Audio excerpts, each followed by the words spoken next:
اور ایک غزوے میں شرکت کرو تو 400 حج کا ثواب ملتا ہے۔ اسی لیے ہمیں چاہیے کہ درود پڑھیں۔ اب میں جلدی سے اپنی بات کو اینڈ کی طرف لے جاؤں، اسی لیے کثرت سے درود پڑھو۔ دعا کی قبولیت چاہتے ہو، حضور پہ درود پڑھو۔ چہرے پہ نورانیت چاہتے ہو، درود پڑھو۔ دل کی روشنی چاہتے ہو، درود پڑھو۔ روزی میں برکت چاہتے ہو، درود پڑھو۔ مسائل سے نجات چاہتے ہو، درود پڑھو۔ غموں سے نجات چاہتے ہو، درود پڑھو۔ بیماریوں سے نجات چاہتے ہو، درود پڑھو۔ بچیاں اچھا رشتہ چاہتی ہے، درود پڑھے۔ کوئی اولاد چاہتا ہے، درود پڑھے۔ بلاؤں سے حفاظت چاہتے ہیں، درود پڑھے۔ آقا پہ درود پڑھتے رہو، اٹھتے بیٹھتے چلتے پھرتے سوتے جاگتے وضو بے وضو درود پڑھتے رہو۔ زبان پہ درود جاری رہے۔ اتنا درود پڑھو کہ درود کے رنگ میں رنگ جاؤ۔ کم سے کم 1000 بار درود تو اپنے اوپر لازم کر لو۔ کیوں؟ اس لیے کہ 1000 بار درود صلی اللہ علیہ وآلہ وسلم، یہ درود پڑھو گے تو 20 منٹ میں 1000 مرتبہ درود ہو جائے گا۔ اور یاد رکھنا، آقا ارشاد فرماتے ہیں، حدیث پاک کا مفہوم ہے، جو مجھ پہ 1000 بار درود پڑھے گا، مرنے سے پہلے اپنا ٹھکانہ وہ جنت میں دیکھ لے گا۔ اور شیخ محقق شیخ عبدالحق محدث دہلوی لکھتے ہیں، اگر صرف 300 بار بھی تو درود پڑھنے کا عادی ہو گیا تو انشاءاللہ تو مرنے سے پہلے رسول اللہ کی زیارت کرے گا۔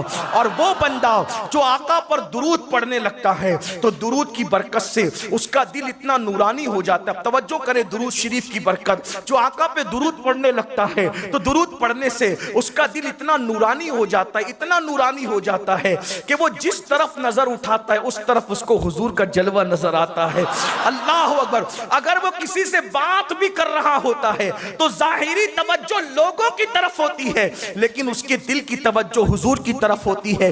ایک لمحہ بھی جلوہ رسول اس کی نگاہوں سے اوجل نہیں ہوتا۔ یہ درود شریف کی برکت ہے۔ میرے آقا ارشاد فرماتے ہیں صلی اللہ علیہ وآلہ وسلم کہ جو شخص ایک دن میں صرف 50 مرتبہ درود پڑھے، قیامت کے دن میں اس سے مصافحہ کروں گا۔ آقا کریم صلی اللہ علیہ وآلہ وسلم ارشاد فرماتے ہیں کہ جب تم میں سے کوئی ایک مرتبہ درود پڑھتا ہے، ایک بار درود پڑھتا ہے تو ایک فرشتہ ہے، وہ فرشتے کی شان کیا ہے؟ اس کا ایک بازو مشرق میں ہے، دوسرا بازو مغرب میں ہے، اور اللہ اکبر، عرش کے نیچے نور کا دریا ہے۔ جب تم میں کوئی درود پڑھتا ہے تو وہ فرشتہ نور کے دریا میں غوطہ لگاتا ہے، اور جب وہ باہر نکلتا ہے تو اپنے پروں کو جھاڑتا ہے۔ اس کے پروں سے جتنے قطرے ٹپکتے ہیں، ہر قطرے کے بدلے میں اللہ ایک ایک فرشتہ پیدا کرتا ہے۔ سوچو جس کے بازو مشرق و مغرب میں ہو، جب وہ اپنے بازوؤں کو جھاڑتا ہوگا تو کتنے قطرے ٹپکتے ہوں گے۔ اس کا اندازہ لگانا ہے، ملانے کے لیے، صرف سمجھانے کے لیے،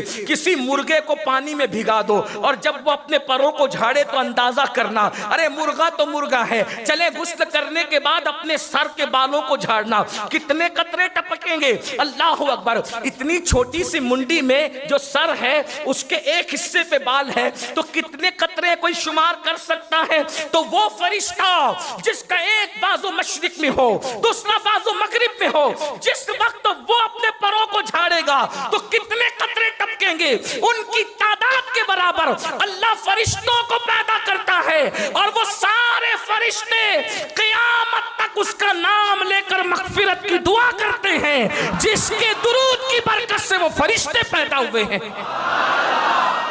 بھائیو، بچے ایصال ثواب کی محفل کرے نہ کرے، اگر آپ نے درود پڑھ کے وہ فرشتوں کی مغفرت حاصل کر لیے، دعائے مغفرت، کتنے فرشتے! اور ایک بار درود پہ 100 بار پڑھو تو یہ عمل 100 بار ہو، 1000 بار پڑھو تو یہ عمل 1000۔ کہاں جا رہا ہے معاملہ؟ یہ درود شریف کی برکت ہے۔ آقا علیہ السلام فرماتے ہیں جو دنیا میں جتنا کثرت سے مجھ پہ درود پڑھے گا وہ قیامت میں اتنا زیادہ میرے قریب رہے گا۔ اللہ کے رسول علیہ السلام ارشاد فرماتے ہیں 3 لوگ ہوں گے۔ یہ ایک حدیث تو 7 لوگوں کی ہے، یہ دوسری حدیث ہے، حدیث مختلف الگ الگ ہے۔ آقا فرماتے ہیں 3 لوگ ہوں گے قیامت کے دن جن کو اللہ عرش کا سایہ عطا فرمائے گا۔